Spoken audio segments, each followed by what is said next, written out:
अस्सलाम वालेकुम, बिस्मिल्लाहिर्रहमानिर्रहीम। हमने अपना लास्ट टॉपिक छोड़ा था torque in a current loop. अब हम उन चीज़ों को हमने पहले स्टडी इसलिए किया था क्योंकि हम वहाँ पर हमने मैग्नेटिक फील्ड अप्लाई की थी।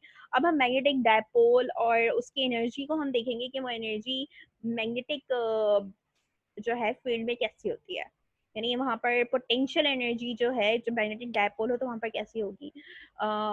हमें ज़्यादा कुछ करने नहीं पड़ेगा क्योंकि हम पहले से स्टडी करते हुए हैं इलेक्ट्रिक फील्ड को। इलेक्ट्रिक फील्ड में हमने वहाँ पर टॉर्क को देखा था, हमने इलेक्ट्रिक डायपोल को देखा था। और फिर इलेक्ट्रिक डायपोल हमारे पास क्या होता है कि दो ऑपोजिट चार्जेस होते हैं, इक्वल एंड ऑपोजिट चार्जेस होते हैं, उनके दरमियान का जो डिस्टेंस होता है, प्रोडक्ट होता है चार्ज इंटू डिस्टेंस का, वो कहलाता है आपके पास डायपोल मूवमेंट। मैग्नेटिक फील्ड में वो इलेक्ट्रिक फील्ड है। अब मैग्नेटिक फील्ड में जो है हमारे पास वो चीज़ें थोड़ी सी रिपीट होंगी लेकिन थोड़ा सा डिफरेंस होगा। वहाँ पर हमने टॉर्क की फील्ड को डेवलप किया था, टॉर्क को हम देख रहे थे। वहाँ पर हमने जो है पोटेंशियल एनर्जी भी निकाली थी in form of magnetic dipole को की टर्म्स में लेकर उसको। अब यहाँ पर भी हम जो है वहाँ पर इलेक्ट्रिक डायपोल था हमारे पास। अब हम मैग्नेटिक डायपोल पढ़ रहे हैं तो यहाँ पर भी हम जो है पोटेंशियल एनर्जी निकालेंगे for a magnetic field. Let's हम स्टार्ट करते हैं। स्टार्ट करने से पहले हम थोड़ा सा जिक्र करेंगे इलेक्ट्रिक फील्ड और इलेक्ट्रिक डायपोल का। जैसे कि हम जानते हैं कि इलेक्ट्रिक डायपोल या सिंपल डायपोल होता क्या है कि आपके पास कोई two equal and opposite charges हों सेपरेटेड बाय अ डिस्टेंस, यानी एक खास डिस्टेंस पे एक दूसरे से सेपरेट हुए में वो कहलाता है उसका क्या, electric dipole. Defining the electric dipole P in a particular way, we find that the electric field exerts a torque on the electric dipole। अच्छा, अगर मैं बात करूं कि डायपोल मोमेंट पी एक खास किस्म के उससे तो होगा क्या, यानी ये मैं कह सकती हूँ कि इलेक्ट्रिक फील्ड एक जो इलेक्ट्रिक डायपोल्स होते हैं हमारे पास, जाहिर है चार्जेस के दरमियान फील्ड भी डेवलप्ड होगी जब वहां पर इलेक्ट्रिक डायपोल मौजूद है। तो वो उस डायपोल पे जो फील्ड होगी ना वो क्या करेगी, वहां पर टॉर्क एक्सर्ट करेगी फोर्सेस की वजह से। जाहिर है वो उसको रोटेट करवाएगी। जब वो रोटेट करवाएगी उसको एक खास किस्म के के डायपोल को, then tend to rotate the dipole. तो उससे होगा क्या कि वो डायपोल जो है अलाइन हो जाएगा इलेक्ट्रिक फील्ड के रिस्पेक्ट से। मैंने आपसे क्या बात की, मैंने आपसे ये कहा कि हम जो है डायपोल मूवमेंट पी को किस तरीके से डिस्क्राइब कर सकते हैं। हमने हमारे पास क्या होता है कि डायपोल डायपोल इलेक्ट्रिक डायपोल या कोई भी डायपोल होता क्या है कि आपके पास इक्वल एंड ऑपोजिट चार्जेस आपने लिए, उनके दरमियान का जो डिस्टेंस है उनका कॉम्बिनेशन वो कहलाता है इलेक्ट्रिक डायपोल। अब वो इलेक्ट्रिक डायपोल मौजूद है, वहां पर इलेक्ट्रिक फील्ड भी मौजूद होगी। तो वो इलेक्ट्रिक फील्ड क्या करेगी, वो इलेक्ट्रिक फील्ड उस डायपोल पे क्या करेगी, फोर्स अप्लाई करेगी। वो फोर्स असल में क्या होगा, जाहिर है वो फोर्स लगाएगी तो वो एक खास रोटेशन में मूव करेगा। तो वो असल में है क्या, वो लाइन ऑफ एक्शन भी लगेगा उस पर और फोर्स भी लग रही है, तो वो क्या करेगा, टर्निंग इफेक्ट डेवलप हो जाएगा, यानी इस वहां पर टॉर्क डेवलप हो जाएगा। और वो टॉर्क करेगा क्या कि डायपोल को मैग्नेटिक फील्ड के रिस्पेक्ट से अलाइन कर देगा। तो इसका मतलब है हमारे पास जो टॉर्क इलेक्ट्रिक फील्ड का वो क्या होता है, torque is equals to p dot E. अब मैंने आपसे क्या कहा बात की, मैंने आपसे ये बात की कि पी जो है अलाइन होगा किसके रिस्पेक्ट से, इलेक्ट्रिक फील्ड की रिस्पेक्ट से। इसका मतलब है इलेक्ट्रिक डायपोल को हम टॉर्क की मदद से रोटेट करवा रहे हैं, लेकिन उस वहां पर ये रोटेशन किस वजह से हो रही है, इलेक्ट्रिक फील्ड की वजह से, क्योंकि इलेक्ट्रिक फील्ड असल में एक्सर्ट कर रही है वहां पर टॉर्क डायपोल मूवमेंट में, जिसकी वजह से वो अलाइन हो रहा है। तो इसका मतलब है कि हमारे पास जो डायपोल है और इलेक्ट्रिक फील्ड है वो एक दूसरे के परपेंडिकुलर होंगे। जब एक दूसरे के परपेंडिकुलर होंगे तो हमारे पास होगा क्या कि उन लोगों के परपेंडिकुलर हैं, तो उन दोनों वेक्टर्स के डॉट डॉट क्रॉस प्रोडक्ट से हमारे पास एक न्यू वेक्टर आएगा, और वो न्यू वेक्टर हमारे पास क्या है, टॉर्क है। हमने इस क्रॉस प्रोडक्ट को क्या किया, इस क्रॉस प्रोडक्ट को हमने जो है खोल दिया पीई साइन थीटा में। थीटा क्या है, एंगल बिटवीन है डायपोल मूवमेंट इलेक्ट्रिक फील्ड। इसका मतलब है वो दोनों जो है आपके पास साइन थीटा डिस्क्राइब कर रहे हैं हमारे पास कि ये दोनों डायपोल और इलेक्ट्रिक फील्ड एक दूसरे के परपेंडिकुलर हैं। The torque on the loop tends to rotate it so that the normal vector n aligns with b। अब अगर हम मैग्नेटिक फील्ड की तरफ जाएंगे तो मैग्नेटिक फील्ड हमें ऊपर से ही पता चल रहा है कि टॉर्क क्या करेगा, लूप को जो है रोटेट करवाएगा, और इस तरीके से रोटेट करवाएगा कि वहां पर असल में जो उसका वेक्टर, उसके वेक्टर की जो डायरेक्शन होगी रोटेट वेक्टर की, वो अलाइन कर देगा बी को। ठीक है, एन अलाइंस विद बी, यानी जो टॉर्क है लूप का वो रोटेट हो रहा है। और वो रोटेट कर रहा है। जब वो रोटेट कर रहा होगा तो उसकी वजह से क्या होगा कि वहां पर जो नॉर्मल वेक्टर होगा उसका परपेंडिकुलर वेक्टर एन वो अलाइन होगा किसकी रिस्पेक्ट से, बी की रिस्पेक्ट से। तो किसी भी करंट कैरिंग वायर पे जो टॉर्क लग रहा हो वो क्या होगा, हम पढ़ के आए हैं टॉर्क बराबर होता है N I A B into sine theta के। एन क्या है आपके पास, नंबर ऑफ टर्न्स है, यानी टर्न्स हैं कोई भी, ए 1 2 3 4। आई आपके पास क्या है, करंट। ए आपके पास क्या है, area of the coil. B आपके पास क्या है, मैग्नेटिक फील्ड। और साइन थीटा आपके पास एंगल है। The similarity of these two expression is striking. अब इन दोनों एक्सप्रेशन में हमें कुछ ना कुछ सिमिलैरिटी दिख रही है। हमारे पास जो है टॉर्क जो है इसका जो बराबर होता है वो हमने देख लिया कि क्या है। अब यहाँ पर मैग्नेटिक फील्ड का भी जो टॉर्क है वो आपके पास सिंपल एज इट इज आ रहा है। अब देखिए क्या होता है, let us analog with the electric case define a vector mu.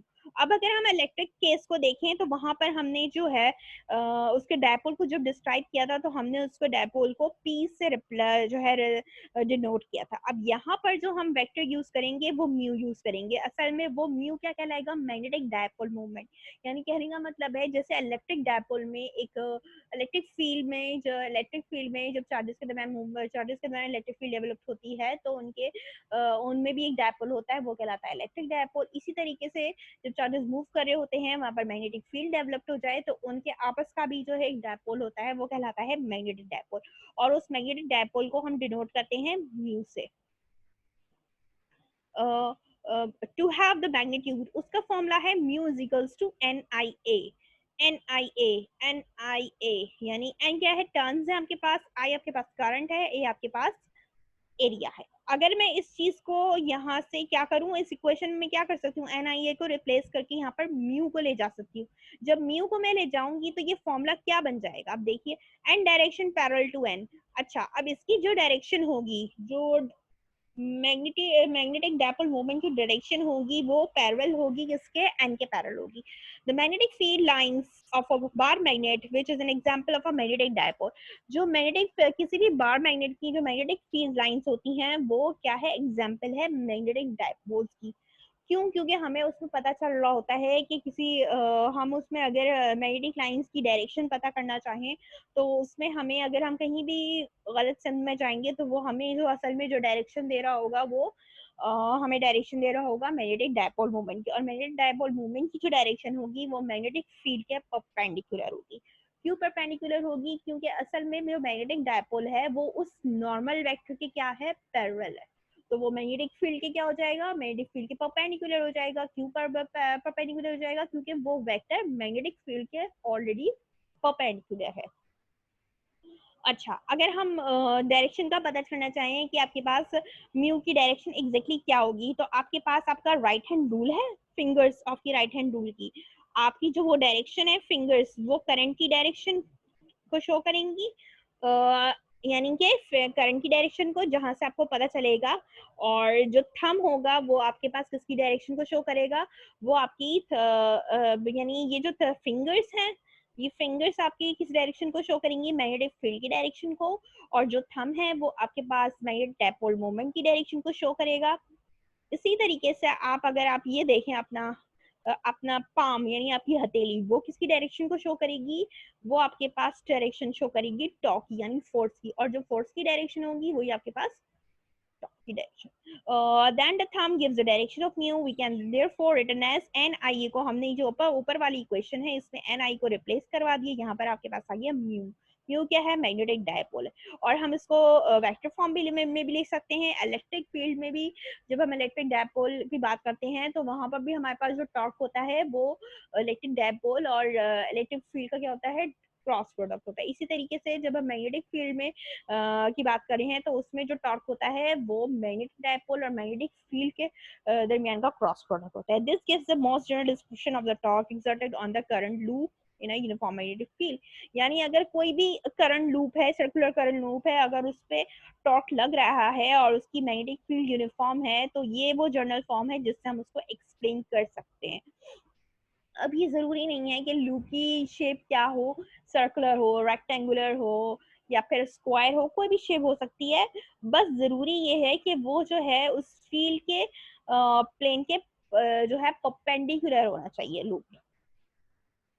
अब हम जो है उसकी एनर्जी को देखना चाह रहे हैं मैग्नेटिक डायपोल फील्ड की, यानी energy of magnetic dipole in field, as we know that the potential energy is the negative of work done. किसी किस्म की भी पोटेंशियल एनर्जी हो, चाहे वो इलेक्ट्रिक पोटेंशियल एनर्जी हो या वो मैग्नेटिक पोटेंशियल एनर्जी हो, वो असल में बराबर होगी नेगेटिव ऑफ वर्क डन के। We can continue the analogy between the electric and magnetic field by considering the work done to change the orientation of a magnetic dipole moment in a magnetic field। जब हम बात कर रहे थे अपने chapter में related वहां पर कि जब हमने इलेक्ट्रिक एनर्जी ली थी तो हमने वहां पर भी पोटेंशियल इलेक्ट्रिक डायपोल की हमने जब बात की थी और उसके थ्रू हमने पोटेंशियल एनर्जी का जो फॉर्मूला निकाला था, वहां पर हमारे पास हमने क्या पढ़ा है कि पोटेंशियल एनर्जी हमारे पास इसके बराबर होती है नेगेटिव, जैसे कि हम जानते हैं बल्कि ऑलरेडी के पोटेंशियल एनर्जी बराबर होती है negative of of work done के। अब वर्क डन को जब हम रिप्लेस करवाएंगे तो वहां पर हमारे पास फोर्स है, फोर्स किसके बराबर, इलेक्ट्रिक फोर्स किसके बराबर होती है, क्यू ई के बराबर होती है। क्यू ई आपके पास आ जाएगा, वो क्या है आपके पास, वर्क डन डॉट प्रोडक्ट है। फिर वो चीजें वहां से थोड़ा सा फोर्स, आपके पास चार्ज है, क्यू है और डीएस है, ठीक है, आपके पास क्यू ई और टीएस है, वहां पर कुछ और सब्सक्रिप्शन होगी, वहां पर डेवलपमेंट होगी, वर्क डन है हमारे पास, और फिर आ जाएगा आपके पास क्यू और डी, जो आपके पास डिस्टेंस है वो किसके बराबर आ गया, आपके पास इलेक्ट्रिक डायपोल। ये आप देखिए, आप अगर मैं ये सिर्फ इसी क्वेश्चन की बात करूँ, ये जो डायपोल मूवमेंट है इसके बराबर होता है क्यू इंटू डी। तो मैंने आपसे क्या बात की कि आपके पास फॉर एग्जाम्पल आपके पास इलेक्ट्रिक पोटेंशियल एनर्जी आपके पास बराबर होती है, या हमें सिर्फ पोटेंशियल एनर्जी की बात, सिंपल पोटेंशियल एनर्जी हमारे पास बराबर होती है नेगेटिव ऑफ वर्क डन के। और मैं अगर बात करी हूँ एक इलेक्ट्रिक पोटेंशियल एनर्जी की, तो वहाँ पर वर्क डन मेरे पास किसके बराबर होता है, फोर्स इंटू डिस्टेंस के। तो फोर्स मेरे पास अगर मैं डील कर रही हूँ इलेक्ट्रिक पोटेंशियल एनर्जी से, तो वहां पर क्या हो जाएगा, तो वहां पर मेरे पास फोर्स बराबर आ जाएगी क्यू इंटू ई के। क्यू चार्ज है, ई आपके पास इलेक्ट्रिक फील्ड है और साथ में डी है। अच्छा, अब क्यू मौजूद है और डी मौजूद है, क्यू इंटू डी का डॉट जो प्रोडक्ट जो अगर हम मल्टीप्लाई करें तो वो कहलाता है क्या, वो असल में हमारे पास कहलाता है इलेक्ट्रिक डायपोल, इलेक्ट्रिक डायपोल, ठीक है। वहां पर आपके पास ये पी आ जाएगा इलेक्ट्रिक डायपोल, और इलेक्ट्रिक डायपोल, और जो आपके पास ई है वहां पर आपके पास क्या होगा कि वो हमने ये बात पढ़ी है कि इलेक्ट्रिक डायपोल इलेक्ट्रिक फील्ड एक ही डायरेक्शन में होते हैं, तो इसका मतलब है पोटेंशियल एनर्जी और में जो इलेक्ट्रिक डायपोल और इलेक्ट्रिक फील्ड होगी उनके दरमियान क्या होगा, डॉट प्रोडक्ट होगा। लेकिन टॉर्क में इसके ये ऑपोजिट हो जाते हैं,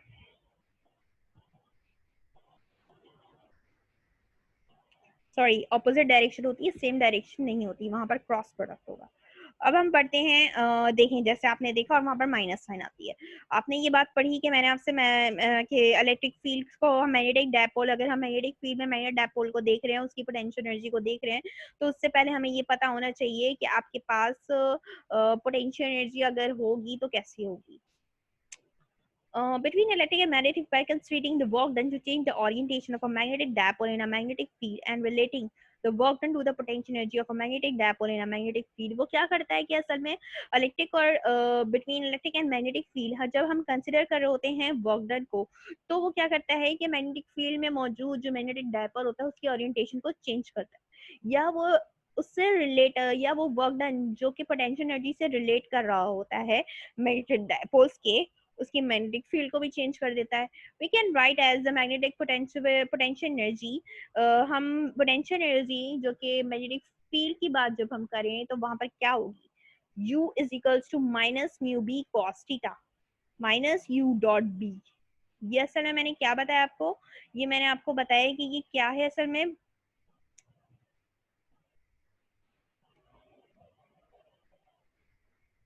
U is equals to minus mu B cos theta, minus mu, minus show कर रहा है negative of a work done को। और मैंने अभी आपको बताया कि इलेक्ट्रिक पोटेंशियल आपके पास कोई भी पोटेंशियल एनर्जी हो वो negative of a work done के बराबर होगी। और जब आप यहाँ मैग्नेटिक फील्ड की बात कर रहे हैं तो एफ को रिप्लेस कर देंगे आप q v B into q v cross B into t. अब वहां पर क्या हुआ है, अब आपको यहाँ पर क्या करना है, अब आपको म्यू को रिप्लेस करना है। अब जब आप वेलोसिटी की बात करेंगे तो हो सकता है आप जरूरी नहीं है वही फॉर्मूला यूज करें, आप आई एल बी भी यूज कर सकते हैं। आप कुछ भी यूज़ कर सकते हैं, तो आपके पास ये म्यू आएगा, ठीक है? म्यू आपके पास जब आएगा तो वो दोनों आपस में क्या होंगे, म्यू और बी एक दूसरे के पैरेलल होते हैं। मुझे मैंने ये बात की कि आपसे जो कॉस थीटा हमें ये बता रहा है कि आपके पास जो मैग्नेटिक फील्ड है और मैग्नेटिक डायपोल है, या मैं ये बात करूँ कि इलेक्ट्रिक फील्ड की जब बात करते हैं, इलेक्ट्रिक फील्ड और इलेक्ट्रिक डायपोल होते हैं, वो भी एक दूसरे के पैरेलल होंगे। इसी तरीके से मैग्नेटिक फील्ड में मौजूद जो मैग्नेटिक डायपोल और मैग्नेटिक फील्ड होगा वो भी पैरेलल होगा। और ये मुझे कैसे पता चल रहा है, उनके डॉट प्रोडक्ट से पता चल रहा है। और डॉट प्रोडक्ट मुझे ये बताता है कि वो तो मौजूद वेक्टर्स जो कि आपस में पैरेलल होते हैं, उनसे न्यू आने वाला जो क्वांटिटी होती है वो कोई वेक्टर क्वांटिटी नहीं होती, बल्कि वो एक स्केलर क्वांटिटी होती है। और नेगेटिव शो कर रहा है negative of a work done को। तो cos थीटा को जब मैं हटाऊंगी तो ये बन जाएगा dot product between dipole movement into between magnetic dipole moment into magnetic dipole moment into magnetic field. For a magnetic dipole movement, mu makes an angle theta with b, यानी magnetic dipole movement में जो हमारे पास असल में यानी for magnetic dipole movement में हमारे पास जो थीटा होता है वो किसके दरमियान होता है, magnetic dipole और b के दरमियान होता है। और ये इक्वेशन कुछ सिमिलर दिख रही है हमें, किससे सिमिलर दिख रही है, जब हम इलेक्ट्रिक फील्ड में हम एनर्जी फाइंड कर रहे होते हैं, पोटेंशियल एनर्जी फाइंड कर रहे होते हैं when we are dealing in electric field. तो इसकी भी देख लीजिए, U is equals to minus p dot E. P क्या है यहाँ पर आपके पास, इलेक्ट्रिक डायपोल मूवमेंट है, यानी इलेक्ट्रिक डायपोल है, और पी आपके पास इलेक्ट्रिक फील्ड है। यहाँ पर जो म्यू था ये आपके पास क्या था, मैग्नेटिक डायपोल।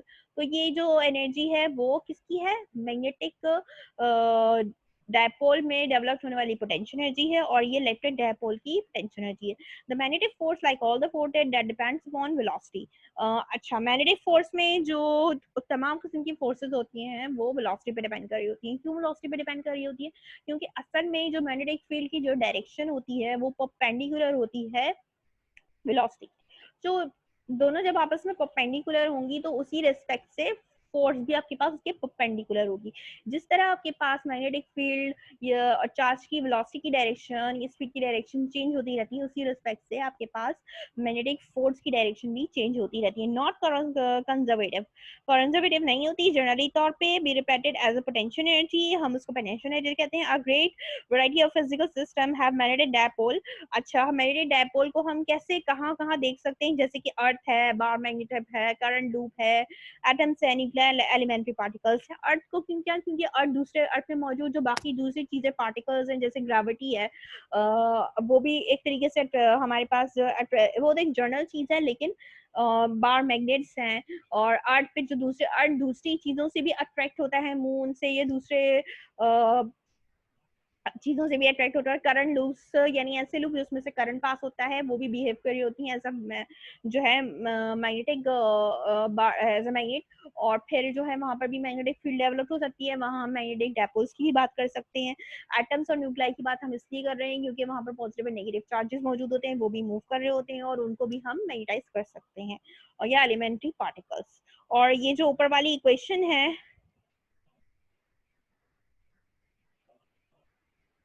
ये हमें सजेस्ट कर रही है कि म्यू जो आपके पास है, अगर आप इसको, ये वाला जो फॉर्मूला है, यहाँ से आप इसका यूनिट निकाल सकते हैं।